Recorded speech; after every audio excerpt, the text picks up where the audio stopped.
The scenario for this exercise is a release of chlorine.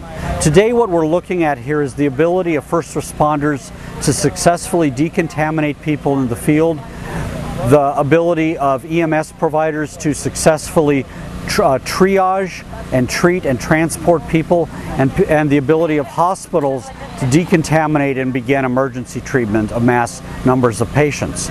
This is real-world preparedness at its best. It's preparing the fire service, the EMS service, public health, hospitals, law enforcement, all those agencies to work together to improve preparedness in San Joaquin County. All the patients were put through the decontamination tent, and at that point they were triaged based on their injuries. In this scenario, there was an explosion, so you have that initial blast, those type of injuries from shrapnel and so forth, and there could be concussive injuries, blown out eardrums, things like that. But most of the injuries were respiratory injuries, burns to the skin and eyes from the chlorine gas. Red tag coming out.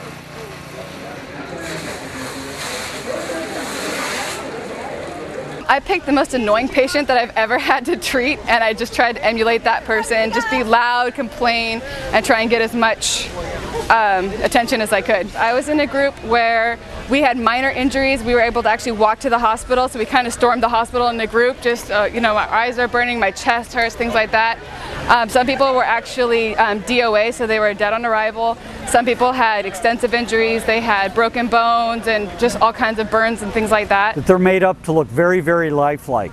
It's a process called moulage, where they're made to look and have the injuries that you'd see in a person like this. This is very unique, and especially that you get 100 patients that you can actually physically run through the decontamination process. It's one of the larger decontamination exercises that we probably see in California. We're going to learn a lot from this because we've never had a real disaster like this. So in the future we're going to know how many people do we need to do this. Do we really need that particular job? Do we need more people to help with this job? Timeliness of it, and then they also get the hands-on training as well. It's always a learning, it's a learning tool, and ways to do these things better.